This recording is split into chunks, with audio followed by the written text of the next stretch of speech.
Hello there, Libras. Welcome to your reading. When I was shuffling out this spread, what was really interesting is the cards fell out two at a time. So these two fell out, and then these two fell out, and then these two, and then those two. So they kept falling out two at a time.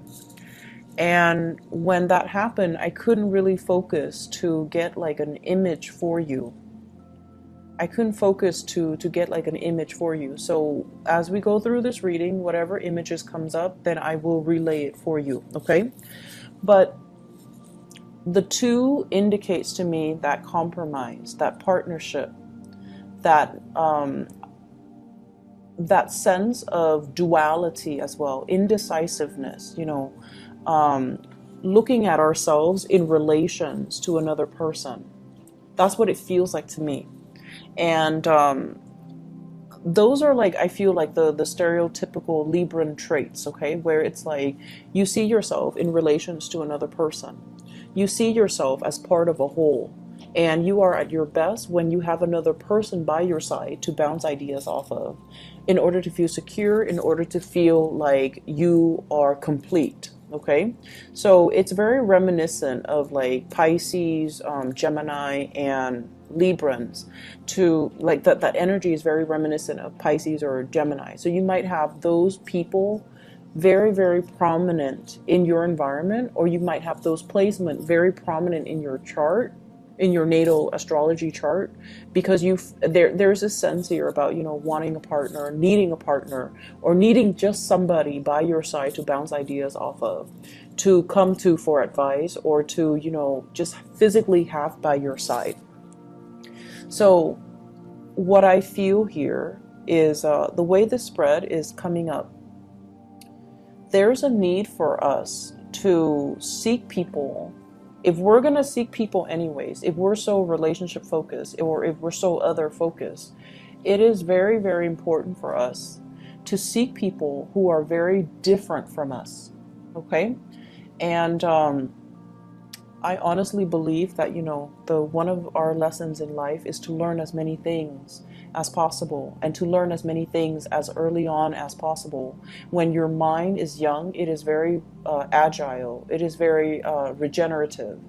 You can make connections. You can cram in as much as you can. You can pull a lot of all-nighters and retain information really, really well when you're young, okay? And when you're young and you find and you purposely put yourself in many, many different work environments, okay?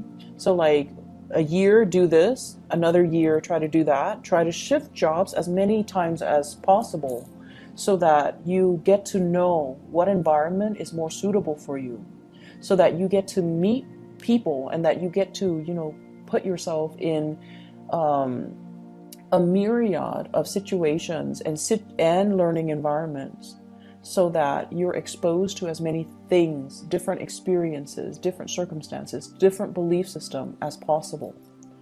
And so it is really important for us to, steer away from that sense of safety by surrounding ourselves with people that are so like us that we don't grow. So aim for more partners or relationships or people that really challenge you, that really sometimes oppose you, that will really bring out that sense in you where you're just like, I disagree, and here is my perspective or my take on the situation. Putting yourself in those situations will kind of encourage you or force you to defend your beliefs. And through the process of exchanging our belief system with another, we might realize, wow, my belief is not very solid and secure to begin with. Maybe I need to adopt a new belief system. And through the process of defending our beliefs, it strengthens our resolves about our belief system. It makes us feel, if we can defend something, it makes us feel a little bit more sure about ourselves. It makes us feel a little bit more sure about what it is that we truly, truly, truly believe in. So, a life of adversity builds character.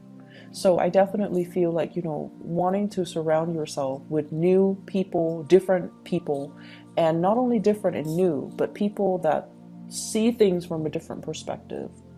People that are that challenge us to, not so much like conflictual situations, but people that will really challenge us, people that might not have the same belief system, people that will continuously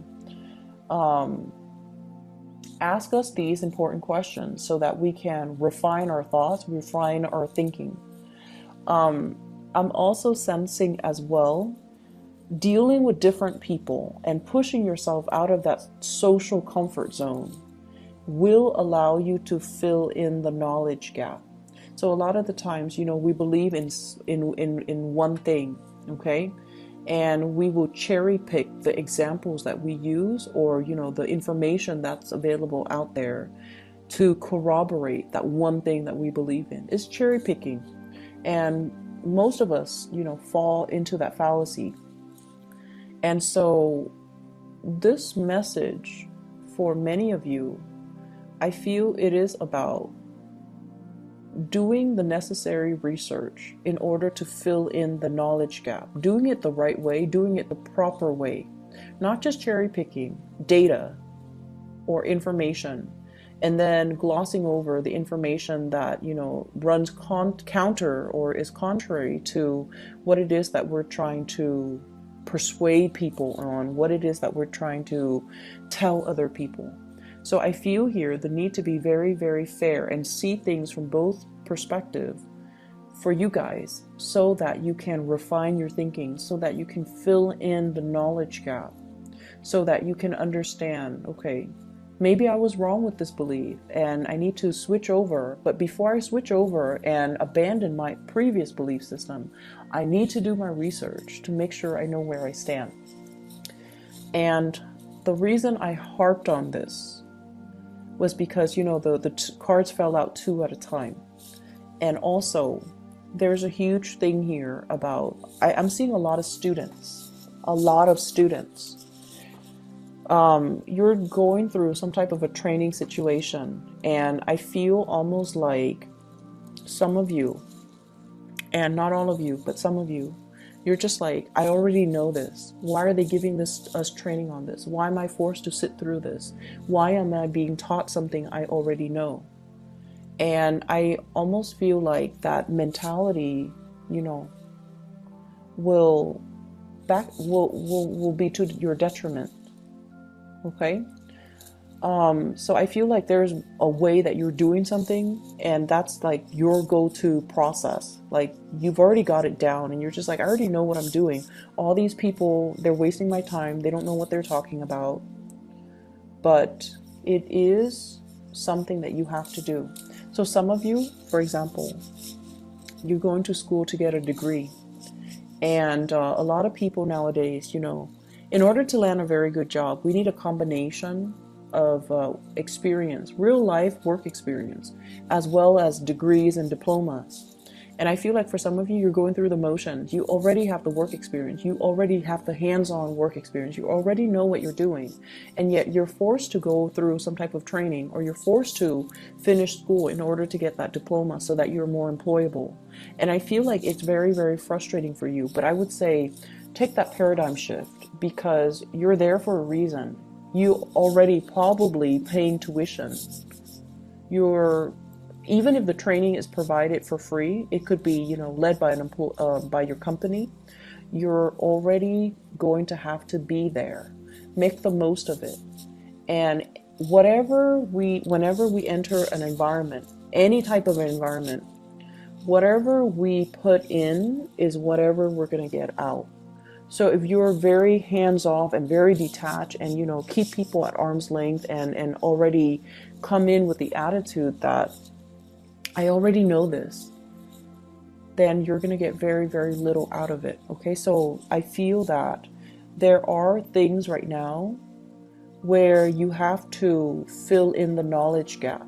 You might not have all the information, and the people around you might have information that you need. Okay, so for example, if you're a financial planner and you're forced to, as a part of your coursework, as a part of renewing your license, you're forced to attend some financial planning workshops just to, get those credits, just to renew your license.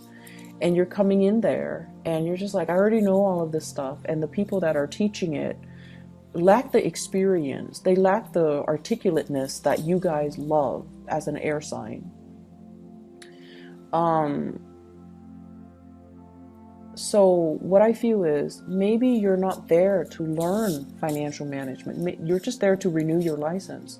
Maybe you're there to, assist the other people around you that might not grasp the concept as well. Maybe you're there to help them go through that process. Or maybe you're there to network and socialize. There's a reason for you to be somewhere. And so you have to make the most of it. Okay, see things from the other side. And there is a thing here about, I'm seeing a lot of students once again, and there's some information that you feel you're missing, some very, very vital piece of information. And I see some of you obsessively reading up on it, doing a lot of research. And you're just like, wait a minute, this research is not available out there. Maybe that's the line of inquiry that would be really, really good for a dissertation, for a master's thesis, for even a senior thesis for those of you who are undergrad, or even for high school, like a senior thesis. If there is a question, a very pertinent research question that you feel the literature doesn't exist out there as it relates to this one question, maybe that's something you can explore so you can chart new territory so that you can, maybe your thesis or your master's thesis should be, why isn't there literature on this really, really pertinent topic? Okay, filling in the knowledge gap. And that's what I'm seeing happening here for the next 2 weeks, which is really weird because there are a lot of students here, but the next 2 weeks would also be the holiday season. So I don't know what that's about, but I feel like some of you might be working on some type of a big project, and you feel you might not even be a student, you might just be working, and there's a large project that you're trying to finish up or you're working on, and you feel like some pertinent information is missing and you're not able to find the data, you're not able to find the information. And so you might be spinning your wheels a little bit. Okay, maybe that is an area worth exploring for some of you. Aside from that, what I do feel is I have somebody in your environment, this is somebody that is younger than you, and I feel like they're very, very interested in you.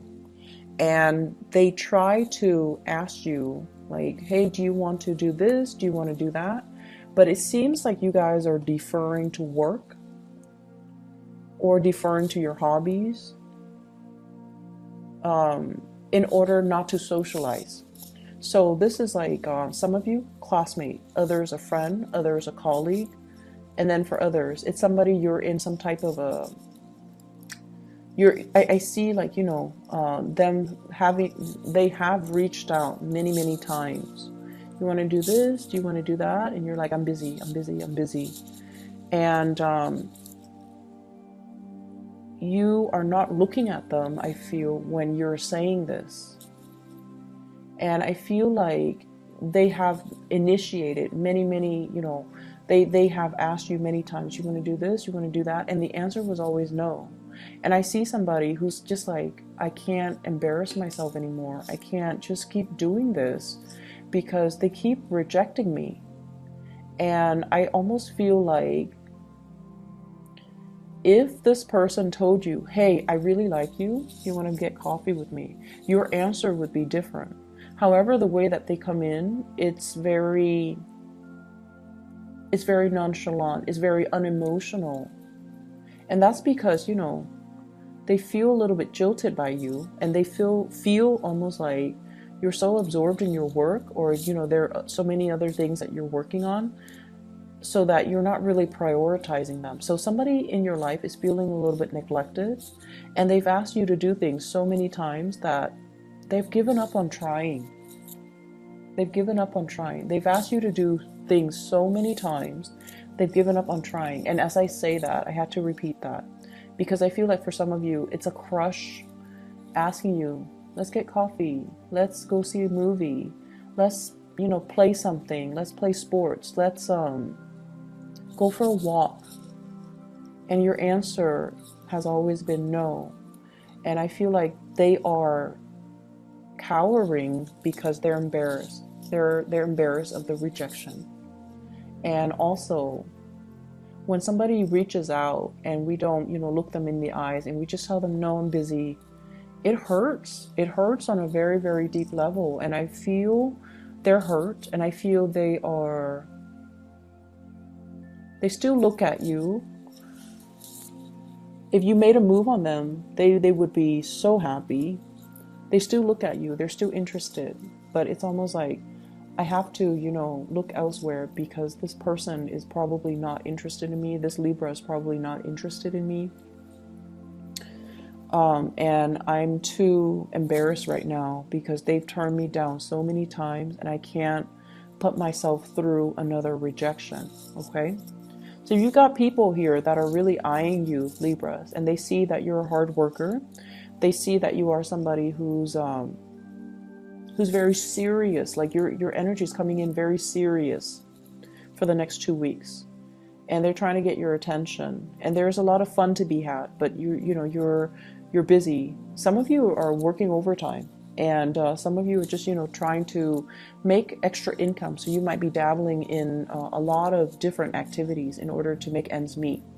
And hence, I see a lot of students. But either way, that's what I'm sensing. And I mentioned something earlier, and then I got sidetracked. The phrase that I repeated earlier, and I apologize, I'm a little bit scattered in your reading. The phrase that I mentioned and I repeated was, they've asked you to do something so many times that they're tired of trying. Okay. For some of you, this is somebody who is a little bit nagging, is what I'm sensing. It's somebody that is like, do this, do that. There are conditions. There are like rules and conditions imposed upon you. And this is somebody that's like, they're never satisfied. They're always nagging. I see a really big nagging energy. And I feel like they could be somebody who is a little bit manipulative. They're a little bit manipulative. They know how to get you to do things by distorting the story, okay? Can you get me that? My stomach hurts and I can't walk all the way over there just to fetch it myself. Can you get it for me, please? Like that. Playing on your weakness, playing on your kindness, or they're manipulative. I have the High Priestess in the reverse and the Magician in the reverse. When these cards are in the reverse, it's manipulation. Using something to our advantage, but not for a very good reason, not for a good cause, okay? So you want to be a little bit careful. I feel for some of you, this could be family members, unfortunately. I feel like it could be family members, somebody who's trying to get you to do something by distorting the truth, or they're telling you like, they're telling you, oh, can you take my dog to the vet? Because I'm sick. I'm in bed and I'm sick. I can't take my dog to the vet. Can you help me? And then you find out that, you took their dog to the vet and you said your goodbyes, and you find out that, so let's say it was Saturday they went to the movies. So I feel that you know who this is and you need to distance yourself. There might be some information coming to light about this person and their deceptive behavior, where they are opportunistic. They're trying to tell you to do something and they're distorting the truth in order to get you to do things.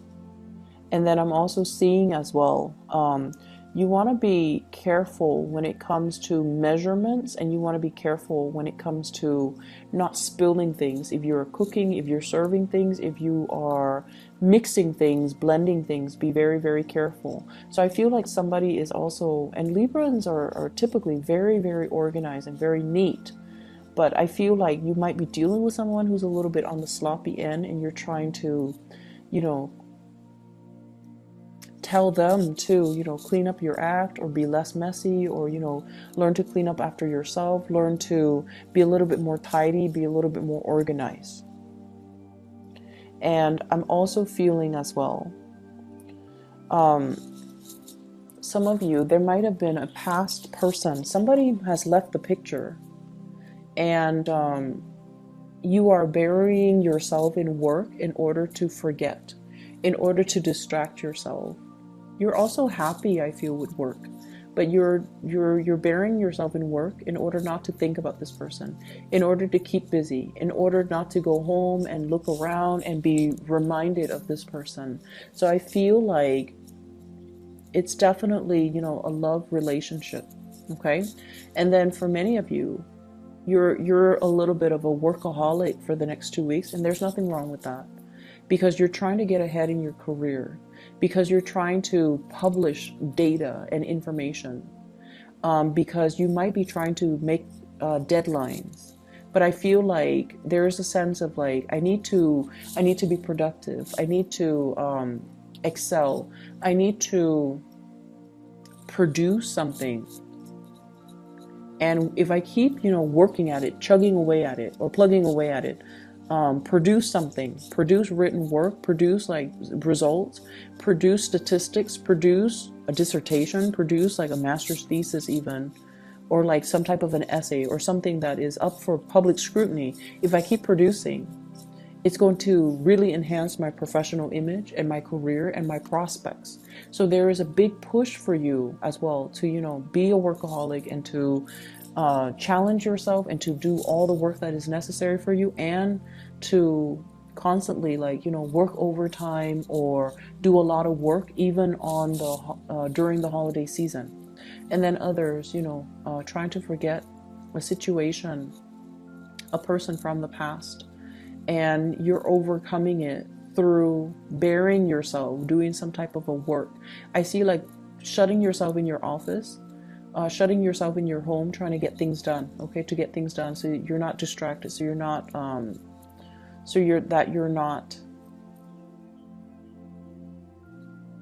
so that you can forget things, so you can tune people out. I feel like for many of you, you're rebuilding your wealth. You're rebuilding your wealth. So I feel almost like some people growing up with parents or in household, grandparents, or with parents who are extremely wealthy. And I feel like, they passed, it's almost like the environment was so stable and so full of abundance that things were taken for granted, the knowledge on how to accumulate wealth was never passed down. It's like you either had like really, really successful parents or grandparents, and they knew how to make money work for them. They didn't slave away. They didn't have to work hard. They're just very business or, financially very savvy. But the knowledge, the ways to make money and to generate the money and to make the money work for you, it was never passed down. And I feel like you're at a point where you can definitely ask, and they won't hide anything from you. But I almost feel like you're trying to do it the hard way to generate wealth, and you're reinventing the wheel when you could easily reach out and ask, like, how did you do that? How did you accumulate, so much property when you at such a young age? What is your secret? What is your investment secret? So I feel like there's a conversation here about finances that can be had with, people that are successful in your life without you having to do the legwork and to reinvent the wheel. So it's like doing things the smart way rather than the hard way. Okay? The past person from the past person in the past, excuse me, I'm so scattered with your reading, I'm so sorry. The person from your past, there is a cycle that has closed out. Somebody, I feel, is residing at a large distance or long distance. Somebody's residing far away. Somebody is, transitioning into a new phase in their life. Somebody has left the picture. And I feel almost like I see some of you reading, like rereading old text messages, rereading old emails from this person, looking at pictures of this person, but more so the contact, the communication, and yearning for this person. And I feel some of you might be in a position where, you know, it could be that one person that I mentioned before where they asked you so many times and they've been turned down so many times and now they're embarrassed. And so you're wondering and you're wondering, like, are they going to come back in? Are they going to ask me again? Right now I'm free. And they're not coming back in. So reach out to that person. If somebody asks you twice or 3 times, they're definitely very, very, very interested. And, you know, time could lapse. Time could like elapse between, you know, the times that they asked you and the last time that you said no. But I feel like if somebody asked us to do something, right, 2 or 3 times, you want to get coffee, you want to get lunch, you want to go for a walk, there's definitely still interested in you. And so reach out. Reach out for that communication. Don't bury yourself in work trying to forget. Don't be so caught up and wrapped up in things where you might be ignoring, you know, offers and people that are actually really, really good for you. Okay, people who are sincere with their feelings, people who want to take care of you, and people who have your best interests at heart. Okay, so step away from a situation if you find yourself with like a creative block or like a mental block where you are not able to proceed with like some type of a writing project, or you're not able to solve a specific problem. Step away from it. Maybe take up that offer for coffee, maybe take up that offer for a walk, and do those things to clear your mind so that you can come back and look at a situation with, you know, a fresh pair of eyes. Okay, so I hope the reading is helpful for you guys, Libras. It is a pleasure to connect with you guys. Have a wonderful holiday season for those who celebrate, you know, the Christmas season and the New Year's, and I will see you guys in January. I wish you the very, very best. Take care.